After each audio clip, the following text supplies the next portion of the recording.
back counting double-digit thousands.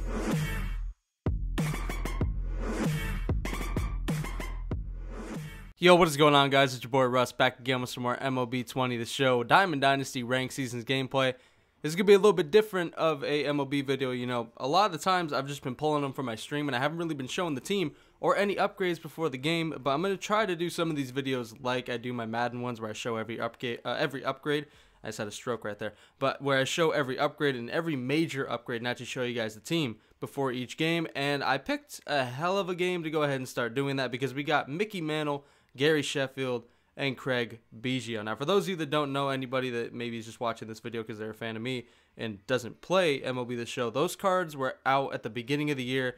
You have to do every single team collection, so all 32 MLB teams, you have to do every single one of their collections, and for a long time, Mike Trout was the big, like, there's a lot of gatekeepers. There was, like, cards that were 150 and 200, 300K. Like Mike Trout. He was really the one that was like the big card. So for a long time I held off and I knew I was never going to be able to get those players. But I saved up so many stubs. I ended up getting my stubs up to 950,000 and I had enough because there was a recent pack sale where everything was half off. That made people pull a lot of cards, drop the prices like crazy. I am not the only one that ended up, you know, doing this strategy or doing it now and getting these cards. But I am so happy I am able to play with these cards because honestly, I never thought that I would. I thought Griffey would be like my mantle, my one card that I got from a collection that for whatever reason cost just an absolute, I say for whatever reason, but it makes sense why these cards cost a fuck ton. But people playing this game spent thousands of dollars to get those cards at the beginning. I'm happy to say that since I waited, I spent a few hundred on this game. Not ashamed of it because I really love this game. But I did not spend the thousands and thousands that people did to get these at the beginning of the year. I held off. I got them now. We have major upgrades. So I kind of talked all over that first game. It didn't really matter. The dude ended up lagging out. It was just like, I don't know, it froze during a pitch and I clicked it so fast I didn't even show it. So yeah, he lagged out and we got ourselves a free win. But moving on to game number 2. I mean, it's pretty good. I talked over the first one, honestly, because nothing happened. Like I said, lagged out, whatever. But game number 2, Cody Bellinger, man. Dude's a beast. He goes yard again. You know, last video was titled, I think Cody Bellinger is a freak of nature because the dude is just hitting so many bombs for me. And he starts off this game with a 2-run bomb to right field. This guy counters with a solo bomb from Pete Alonso. But in the third inning, we end up getting a stolen base with our cap, Benjamin Rodriguez, with that 99 blazing speed. And then, unfortunately, right here, Craig Biggio, I wanted to show this at bat because he's a brand new player and he's a player I'm really excited to use. 90 speed at catcher ain't no fucking joke. That was a perfect, and it did not really look like it, man. I mean, that's a little bit scary considering he has 79 power versus righties, and there is threshold, so he doesn't hit that 80, so he doesn't get, like, the bump in power. But a perfect right there that barely made it to the warning track is a little bit disheartening. But luckily, who else but Cody Bellinger? Hits a double off the right center field wall. I wasn't even paying attention to where I was running with Bellinger. I could have easily got thrown out a second. I went way late, but I was looking to whether I wanted to tag up or not. And Mickey Mantle, man, the man of the hour, the biggest pickup of this video, he ends up hitting a home run. That's perfect. I mean, that's exactly what I wanted. I wanted to hit a home run with Mickey Mantle. I wanted to get something with one of these cards or do something great in this video with one of these cards, and that ends up forcing this guy out of the game. He goes ahead and quits out. So we ended up getting a bomb from Bellinger and a bomb from Mantle. So I'm extremely happy. 2 cards that I think I'm going to really love. You know, Bellinger, I've been loving. He's a fucking beast. That sounded weird. But Mickey Mantle, you know, he is a card that I've been wanting to use forever. Speed, fielding, power, contact, fucking discipline, vision. Everything on that card is just great. Every single stat is amazing. And it's really awesome to be able to hit a home run in my second game with him. Technically, you know, the first one didn't last that long, but still, we ended up getting a home run with him. I'm very happy. So Forrest Whitley, you guys saw, I ended up opening a pack for making it to pennant, which is like, you know, upping my rating, so I got over 500, I think is what it was, because I haven't played many games this season, and I haven't made very high tiers so far this season since it restarted, I think, like a week ago, 2 weeks ago, something like that. Haven't played a lot of games.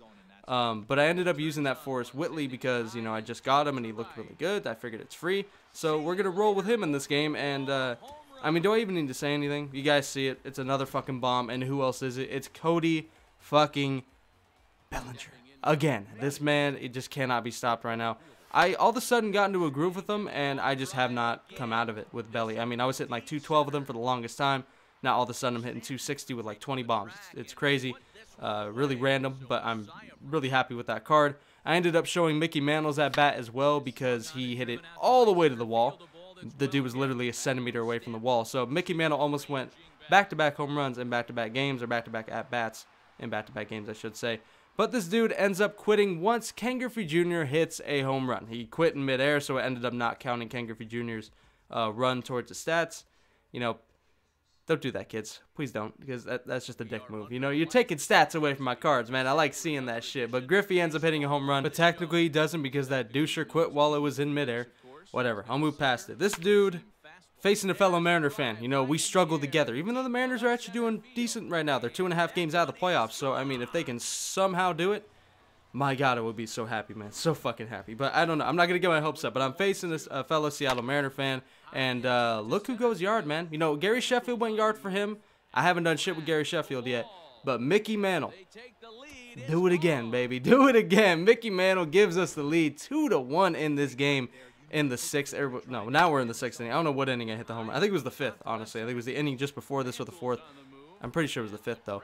But moving into the 6th, well, Mickey Mantle, you know, he did it again. He's been showing up. That's his 3rd home run of the video. Unfortunately, that one was not for my team as he belts a 3-run bomb, and that is killer, bro. That was a really tough at-bat. The guy made me work, and, you know, eventually he got a pitch to hit, and he barely hit it out. It hit the top of the wall, bro. Like, it hit the very top of the wall.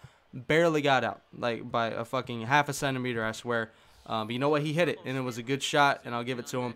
Ryan Sandberg ends up getting a single. We pinch hit Giancarlo Stanton, who has been a pinch hit legend on my team. He's been amazing, and he comes through once again. Been a while since I've used him at the pinch hit, or used him to pinch hit. I've been using other guys. I should just keep using Giancarlo because he ends up hitting a 2-run bomb on the first pitch right after a single from Ryan Sandberg. That was all with 2 outs, too. But we find ourselves in the jam once again. We take the lead. We lose the lead. We tie it 4-4 in the 7th. We got ourselves in the jam with a runner on 2nd and 1 out. We struck out Jimmy Rollins, and then we give up an RBI single to, I don't even know who that is. I think that's Torrey Hunter. Torrey Hunter, yeah. That's unfortunate because that Torrey Hunter card isn't really that great versus righties, but we'll move past it, man. Unfortunately, we're moving all the way to the 9th. This is our last chance, man. This game has been back and forth, a really good game. This dude played really well. I feel like I played pretty decent too. I just missed a few things early. You know, I had a few opportunities I wasn't able to come through on. But right now, in the 9th inning, the first 2 batters reach base. A base hit from Reggie Jackson, a base hit from Ryan Sandberg. And now we're pinch hitting Robinson Cano, and I am smelling a 3-run homer. And unfortunately, that is not what happens. We end up popping out to around mid center field. I don't know. It wasn't really that far hit. It wasn't deep. Unfortunately, Robinson Cano was not able to make good contact, but not to worry. Not to worry. We still got 2 more outs to spare, and Benjamin Rodriguez on pitch number 2 of the at-bat pops up to the fucking catcher. Are you kidding me? What am I doing, man? I lost my patience after the first 2 batters, and now 1st and 2nd with nobody out turns into 1st and 2nd with 2 outs. But luckily, we have Craig Biggio, another man of the hour, another fucking debut in the video, and he flies out. Could have came up clutch. He hit that one good. He hit that one real good, but Craig Biggio was not able to send that one out and clutch up for us. Unfortunately, we choke in the 9th inning with runners on 1st and 2nd and nobody out. We don't even hit into a double play or anything. We just straight up had 3 really bad outs. I had him on the ropes. I was not able to come through, and that is absolutely killer. But you know what? We ended up getting 3 wins before this. So to me, 3-1 is still pretty good, man. And we really should have won this game. You know, we were so close. But this dude, he played a really good game. Like I said, he was not a douche. He was not bunt cheesing or doing the little fake stuff. He was not replaying. Solid opponent and a Mariner fan. I'm sure we each saw our names and we're like, okay, Seattle, you know, Emerald City, just mutual respect there. So, you know, good game to this dude for real. You know, unfortunately, our other games didn't go that long. The ones where we were actually hitting, you know, we kind of got cut short on all of them. But we did win 3 out of the 4 games. So I'll take it. And the last one was a really good game. Unfortunately, Gary Sheffield and Craig Biggio did not do much for us this game, bro. Biggio had a triple off the wall. That was the only thing he did. Gary Sheffield did not get a hit. But Mickey Mantle came through for the other guy and for us with 2 home runs for us. So, you know what? Pretty good video all around, man. I hope you guys enjoyed it. Be sure to let me know if you are enjoying the MLB videos. I know you guys want to see Madden. Those are obviously the most viewed videos on my channel by a long shot. but I do love making MLB videos, and I'm really trying to make them better, show the team, and kind of make them how I made my Madden series, and just try to put a little bit more effort into them than I have been, because I feel like I haven't been making them as good as I could or can be, so I'm going to try harder. So I hope you guys enjoyed the video. Be sure to look out for the next one, and as always, I'm out. Peace.